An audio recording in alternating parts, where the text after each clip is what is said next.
Hello and welcome to Maverick Dreamers and Thinkers. I'm Chloe Cho. Human beings are known for being visual creatures, yet did you know that as much as 90% of what we perceive as taste comes down to smell? Various studies have shown that while people in general regard the sense of smell as least important of the 5 basic senses, touch, sight, hearing, smell, and taste, the aroma plays the most critical factor. Only about 10% of what we consider as taste is actually taste. If smell is such an important part of what we define as good versus bad in taste, how important is what we wear on our bodies? We remember 35% of what we smell and 5% of what we see. So I always say to the people, you can have the most beautiful Chanel dress, high heel, beautiful hair. If you smell bad, people will only remember of your smell. It's funny because we put so much attention in our makeup, in our hair. We choose the color. We are very picky, but perfume, we don't know what we wear. So we need to start to choose what we wear and why we wear it. Same, you won't put the same makeup in the morning or at night. You won't wear the same clothes on the weekend or during the week. So why we shouldn't do the same thing with our scent?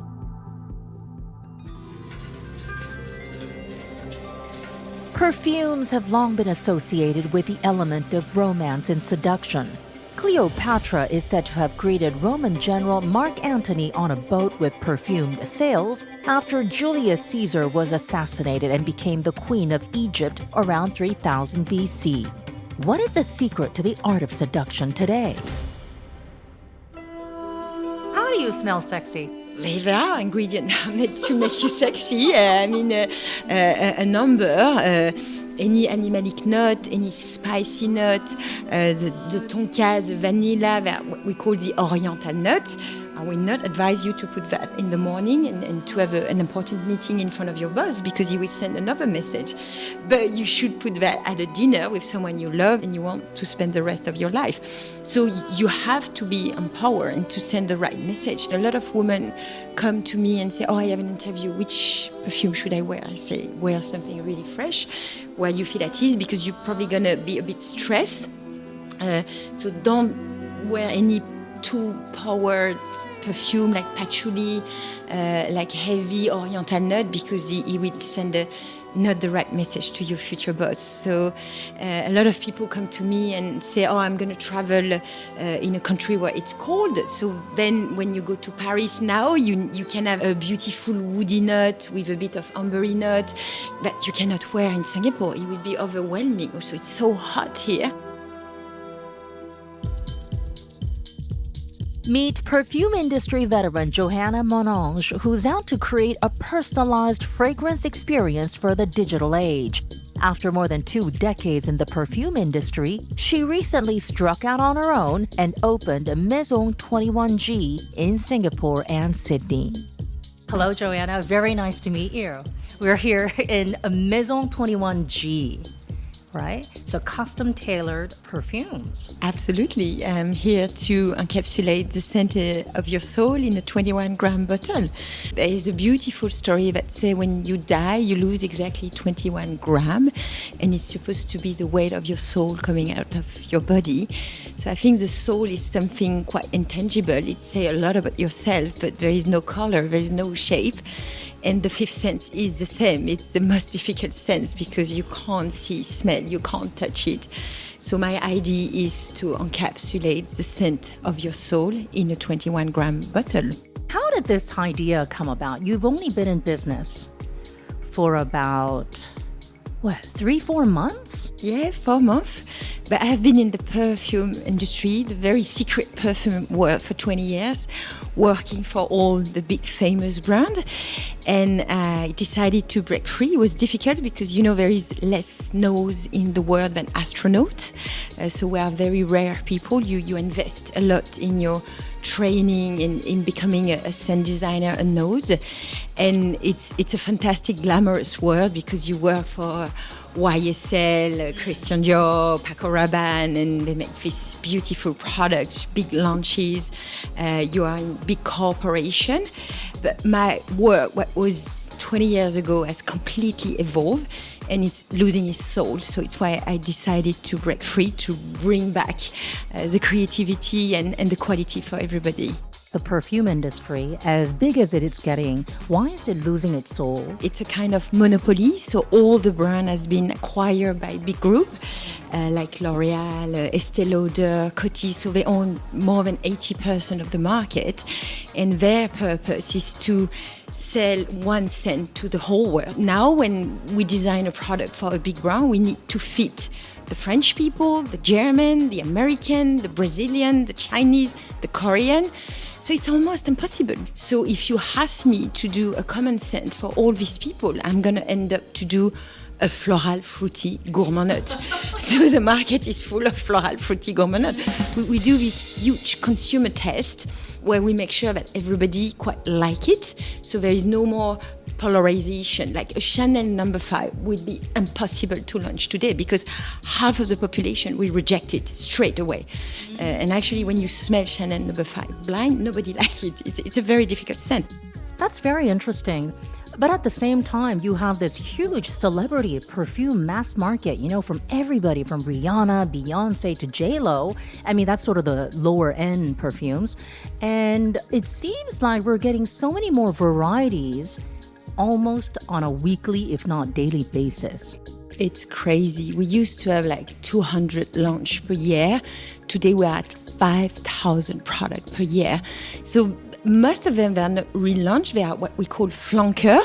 So for this big brand, to animate the distribution, they always need to make new things. And so they're just going to change the color of the bottle, say it's a summer edition, it's a blue edition, it's a hot edition. So there's no more creativity because to design a new product, a new idea, a new message, it takes months. But because they need this fast product coming on the shelves to occupy the space, because it's a fight everywhere you go. They do these flanker things, which is... What is flanker? A flanker is you take the main product, like La Vie est Belle. I did La Vie est Belle. I work on this product. And now we did La Vie est Belle Intense, La Vie est Belle Absolue, La Vie est Belle Summer. So basically, you change the title and you say, oh, it's a new launch. So when Sephora is happy, they say, oh, there is La Vie est Belle Summer coming. But there is no creativity. So essentially, it seems to me that what's happening in the perfume industry, it's sort of becoming as hectic as what's happening in the fashion world because of fast fashion, Zara, Forever 21, and so on and so forth. So it's taking a page out of that retail market. It's exactly the same thing. And there is less and less money invested into the product because when you buy a perfume, you have to know it's 90% of alcohol, pure alcohol, that costs $5 a kilo. There is a great work around the bottle, but the value of the product is really in the perfume concentrate. But because you're facing this big group, you end up in front of the buyer and they're going to negotiate the price like so hard that you have no more choice. It's a monopoly. So they say, oh, you don't work, Johanna, at $150 a kilo. You work at $50 now. You want the business or you move on? So you don't have choice. So what we will do, we will take out slowly all the natural ingredients because this is where expensive ingredients are. You have to know that a rose costs $5,000 a kilo, oris costs $50,000 a kilo because you need 4 tons of flour to do 1 kilo of essence. We don't have money to invest into the product. Everything goes to the marketing, to the distribution. So you have so many intermediaries between the product and you, the final consumer, that we're losing value. We're really losing value. I read that usually back in the days, they would spend about €1 million to launch one perfume, just for the research side, just to make sure you have the labs and everything. But you have to know that the brand don't pay for the development of the perfume. It's free. So it's why me as a perfumer, when I was at IFF, which is one of the leaders of the industry, they won't pay us for 2 or 3 years just developing La Vie est Belle, Acqua di Gio. So you get paid when they choose your fragrance, put it in the bottle, and then they will buy a kilo of concentrate. So but they don't pay for the development, actually. Despite the surging numbers of perfume varieties at all price points, the world of fragrances is actually dominated by the top 3. IFF, Firmenich, and Givaudan that create and make the perfumes and supply them to big brands and companies that sell and market them, such as Procter & Gamble, Coty, L'Oreal, and beyond. As so many products are being launched, if it's still €1 million or $1 million, they try to develop one scent and they create like 10 or 30 different varieties. How do you do it when you have your own boutique brand like yours? So me, I'm going against everybody because I take the bet that I can do a tailor-made fragrance for every individual. So I can do that because I have developed an amazing technology that will dilute the concentrate of perfume. So for the first time, I put the consumer in direct contact with the creation of the perfumer. So I don't have factory anymore, and I have this beautiful technology called La Source that is going to dilute the concentrate of perfume into alcohol. And I allow you to choose different ingredients and to blend them together with La Source. So this is what L'Oreal will do in their huge factory. They will have tons of alcohol and they will infuse one concentrate and bottle it in millions of bottles. So at Maison 21G, nothing is pre-made, is done, is infused. You come in the shop, you choose your ingredient, and then we infuse with you and La Source within a minute. So it takes more time to choose, to spend time with you. So I completely reverse also the retail approach. That's a great concept. And people love it when they're given that personalized approach.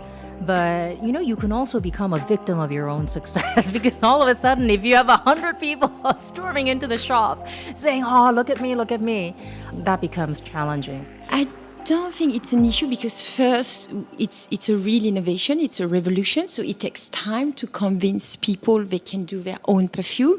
I can tell you at the beginning, so many people comes to me and say, Johanna, you're crazy. You're nobody, you're going to fail, whatever the quality you have. Really? Of course, it's a monopoly. Who is going to buy something else than Chanel or Christian Dior? That was a huge bet.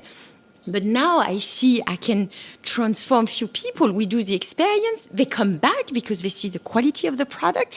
They see it's for them and they get compliment. As simple as that. Johanna calls Maison 21G's business model a revolution, as it aims to usher the world of perfumes into the digital age. It invites customers to take a personality quiz both online and offline so as to determine the type of bespoke scents that'll best suit them based on their individual preferences, tastes, and lifestyles. This is a process that took a long time in the making, given that the first form of perfume, or incense, goes back about 4,000 years to the ancient Mesopotamian civilization. The first modern perfume emerged more than 3,000 years later in 1370, using scented oils blended in an alcohol solution at the command of Queen Elizabeth of Hungary, and was known throughout Europe as Hungary water. What kind of new character, what kind of new personality are you adding to this concept of custom-tailored perfumes? That's been around in Europe for a long time. So the other shops that do it in Europe, I think what they propose is really only in the shop. So it's only to a selective localities, but it's not everywhere. What we want to propose here, we start with this experience in shop, but what we want to develop is the possibility to do it online, and that's how we built this personality test that allow people to obtain what's best for them, to have choice, and to obtain what's the best combination for them through this personality test. So the addition of our brand to these little shops that are in Paris is that we have the same thing proposed online, e-commerce, that they don't have at all. What should people look out for when they select a perfume? I will go back to the fact that we are doing something that gives more choice and that gives something that's more suitable for each individuals. So what they should do is totally to find something that matches their personality, that they would feel comfortable with. Don't wear something too strong during the day or at work. Just wear something casual and easy that will not bother everyone. And when you go out, then you can wear whatever you want, something sexy, something powerful. Just wear something chill during the day. 25-year-old Maxime Vanhoestemberghe, CFO and a co-founder of Maison 21, says Allowing users to get that digital experience can also diversify their revenue stream, while founder and CEO Johanna Monange notes that their bespoke experience comes without having to break the bank. You have few famous brands like Guerlain, Patou, who will customize a perfume for you, but you have to know it will cost you $30,000 to get a custom-made perfume at Guerlain. At Maison 21G, it's less than $100, so I think we want to make it accessible. And I do believe that any individual deserves to have their own perfume. And I think we are the next generation of the Jo Malone, the Labo, where Jo Malone used to layer things. So now we go one step further, is you mix your thing. Instead of having a basilic lime that you mix with a vetiver of Jo Malone, then you do the real mix. And you know that, for instance, you like vetiver, and you can go vetiver bergamot, you can go vetiver rhubarbe, you can go a sexy vetiver with tonka. So, and Le Labo, and I'm really thankful this brand because they have put back the quality into the product. They were really passionate people. When did this idea really come about? In Paris, 6 years ago, long time ago, I had this idea since first, I was very social in Paris, and I do a lot of this Parisian dinner with my journalist friends, and they all come to me, and the first problem that people have, how do I choose a new perfume, Johanna? I'm lost. I get into the shop. It's exactly what you described. There is no advice. There's so many things. Everything seems to smell the same. Yeah, so I'm not the only one, because oftentimes I would be at duty free thinking, am I dreaming, or they all smell the same? You got it, and it doesn't last anymore. So if you remember what your grandparents were wearing, a Fahrenheit, a Poison, a Chanel 19, all these fragrance, they got such a strong signature with a fantastic trail sillage that we have completely lost today, to be honest. So I got all these friends coming to me talking about their problem. And when I was going to this dinner, of course, I always come with a bag full of perfume to offer to my friend, and I was offering the latest product I've made. And one day I changed, and I decided to bring the original idea of the perfume I was working on. And my friends start to wear it and say, Johanna, this is amazing.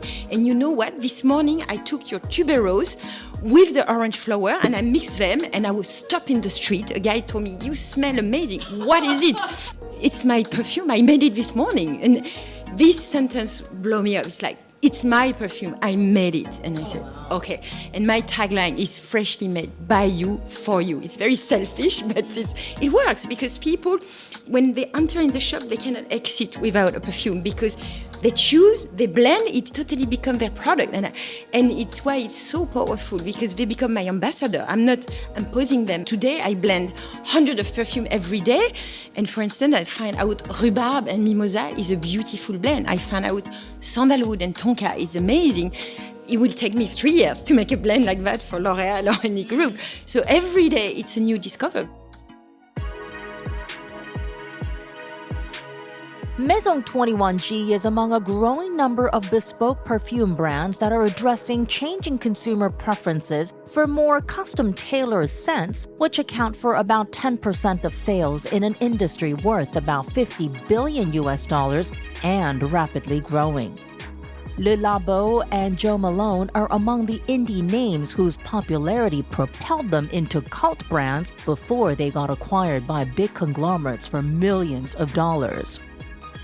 So given that Singapore, this is your launchpad, is a high cost base, one of the most expensive cities in the world, how do you make the P&L, profit and loss? How do you make that work? If you compare to Paris, London, Singapore stay very affordable. I don't have factory. I buy the concentrate from my IFF, and you dilute, you work. So it's why I need to give you a very good price, because you are the one working for me. And people love it because they like to be involved. We are bringing back the handcraft that has completely disappeared in perfumery. I don't have big marketing costs. Duxton is changing a lot. As you can see, I'm next to a 1-star Michelin. We have 6 Sense next door. So a lot of people come. It's a destination. It's a bit like Le Marais in Paris in its early stage, where you come on the weekend. A lot of buzz. So I love the area. There is a lot of history here.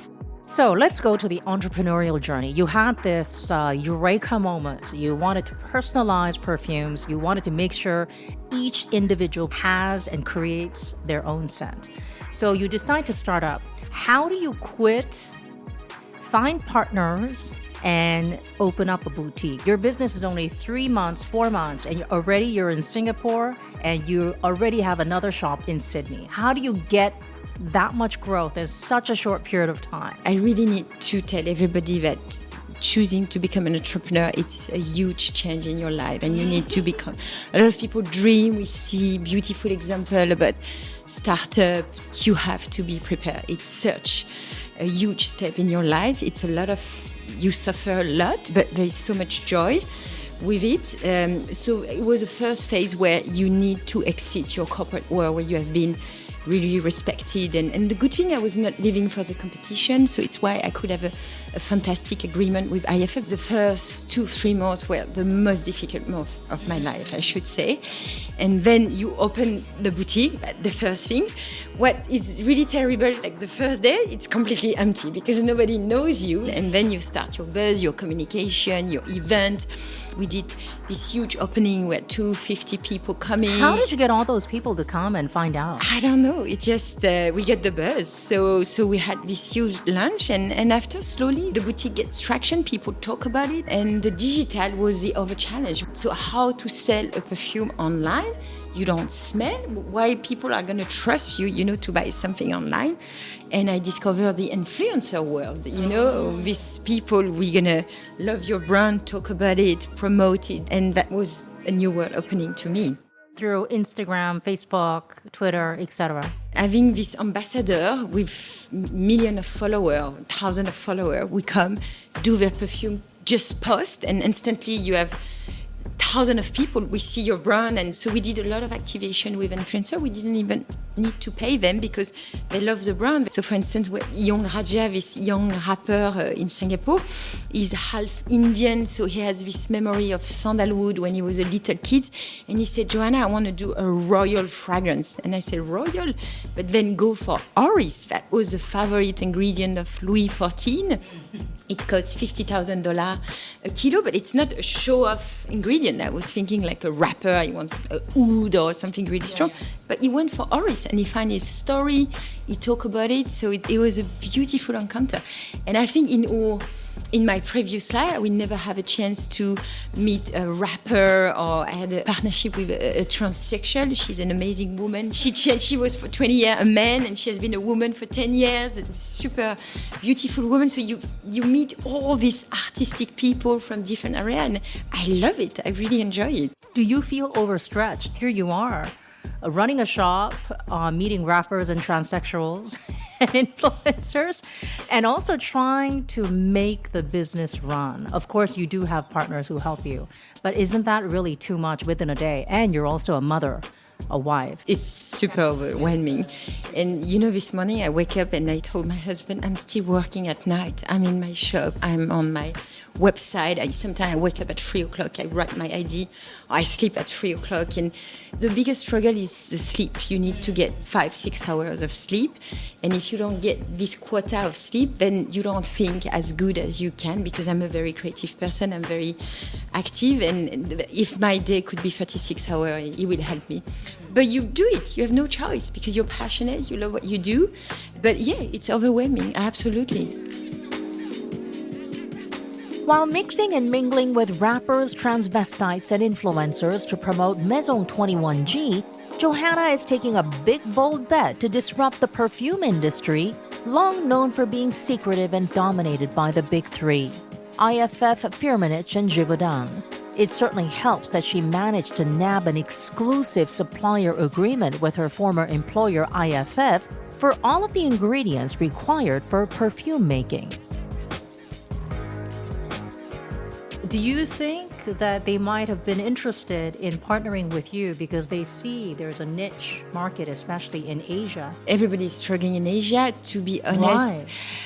Why? Because I think when people are spending money left and right. Very easy to understand. I remember discussing with the marketing director of Lancôme, and he said, when I have 100 of budget, I will spend 90 into cosmetic and makeup because that was selling so fast. Like if you look at China, it's more a skincare market and they were making millions in skincare. But now the market start to be very crowded with a lot of brands. Even the Koreans are attacking China. And the next focus will be perfume, but I think you need a huge amount of education. For instance, in China, they didn't wear perfume during Mao Zedong. It was forbidden. So it's like a negative connotation that we can change easily. The problem is they are taking their Western business model, put it in China, and it doesn't work. The Chinese wants to have story about ingredients that are growing in China that fits their season. You know, Chinese New Year, what do you propose? A lucky scent with mandarin, osmanthus. Tell them story that resonate to their culture. And it's why Jo Malone is a bit more successful in China, because she was explaining which ingredient you have in your perfume. And I did a lot of interview in China, and it's amazing how they have already 5 or 6 perfume in their bathroom when they have the income. And they would tell me, this one is to go to work, it's fresh, elegant. This one is to go with my boyfriend, it's sexy. So they already identified the different benefit of the scent. So they are really smart and they are able to identify what is qualitative. Do you have investors? Because 2 shops, Singapore, Sydney, and you're already looking at Seoul. And Korea is a huge influencer market. All the Chinese go there. Check out the trends. You know, maybe this could be a big thing for you. Of course, I have investor. So I put all my saving into the company. At the What is that? Is that in the hundreds of thousands or millions? We start with a good million of euro, and I just secure my second round for another million, to develop. So I think investors are not difficult to find when you have a proof of concept and this is the shop. You need to bring people that will help you to develop, that will open door, that will give you the vision. Yesterday I had a very interesting discussion with one of our investors. He said, Johanna, project yourself in 5 years where you want to be and do this exercise with your team, because if your vision is very clear and you're going to keep on moving, because a startup, you try, you fail, you retry, you fail, and you do it. So, and because you're moving very fast, you need to have a clear vision where you want to be in 3 to 5 years. So where do you want to be in 3 to 5 years? Because brands like Le Labo or even Jo Malone, they got sold for hundreds of millions of dollars. I mean, is the exit what you're looking for, or what really is it? There are good examples of success story with very creative brands that been acquired. Like you take a Benefit or Makeup Forever. The story of these 2 girls we are in Los Angeles, and they were beautiful model, and in their 30s they opened this small boutique, and a stripper one day enter and say, I want to find something for my tips, that people can see it at night, and they make the product, they say yes, and they become famous. And I think they were acquired by LVMH. They were making like 4 million, losing 4 million, and now this brand makes hundreds of millions.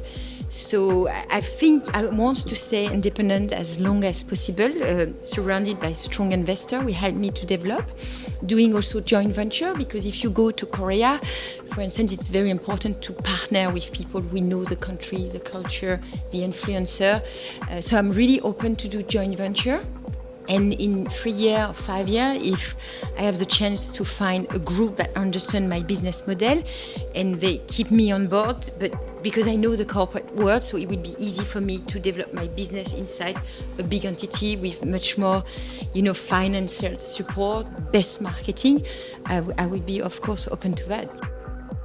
How long do you think it'll take for you to get to break even? A year? A year. Break even is it won't be that complex. It's to make profit, to make a profitable business. So we have project. I already make 100,000 per month. My expenses are about 130. Of course, how you make a sustainable, growing business profitable. I think it's the next target. 4 months since opening a boutique in Singapore and Sydney, respectively, Johanna says Maison 21G has racked up combined revenues of more than 300,000 Singapore dollars. With a small young team of about a dozen or so staff members, Maison 21G is growing fast and trying to carve out its niche in Asia and leave a lasting legacy. I know exactly what are the trends now in Singapore, so I find out rhubarb is a super popular ingredient, and nobody used rhubarb in perfume. And it was a note that I really like. Hermès has a little rhubarb, and I decided to put in my collection. I have a muguet, also lily of the valley. My mother was wearing Diorissimo, and this scent has disappeared because it's a bit polarizing. So I decided to redo a lily of the valley. Super successful. I have even the smell of hashish, and people love it in Singapore. And when I go to Sydney, they love the sandalwood, they love the smell of the ocean. So it's completely different. So I can already see the trends from a country to another one, and in the perfume industry, nobody knows that the Asian love muguet, rhubarb. I'm already ahead of the game.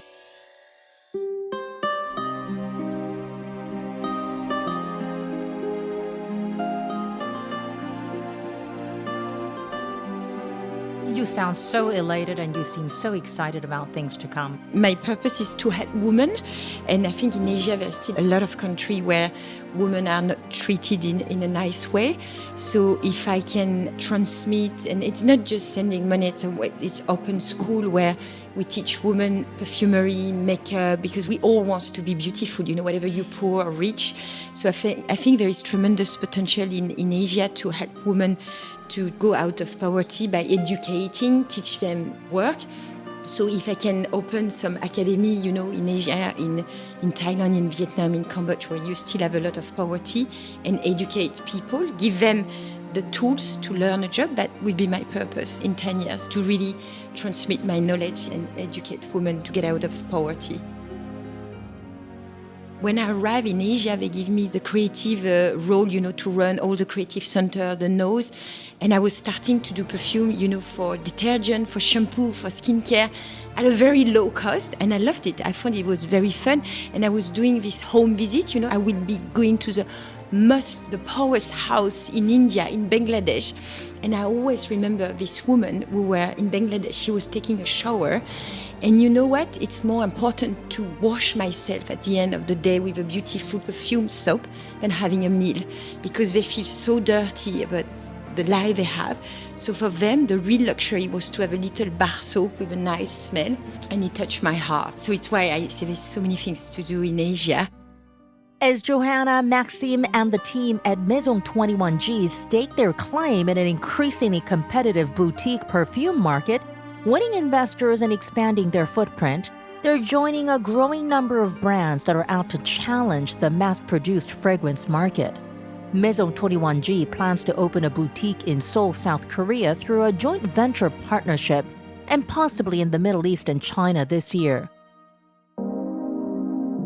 If examples in the cosmetics industry are anything to go by, with indie brands such as Kylie Cosmetics, created by top influencer Kylie Jenner, getting acquired by Coty for $600 million for a 51% stake, Maison 21G could be on its way to sensing the sweet smell of success. Hope you enjoyed the story of scents from Johanna and Maxime of Maison 21G. Thank you so much for your company. Stay tuned for another fascinating episode right here on Maverick Dreamers and Thinkers. Do subscribe and give us a quick review.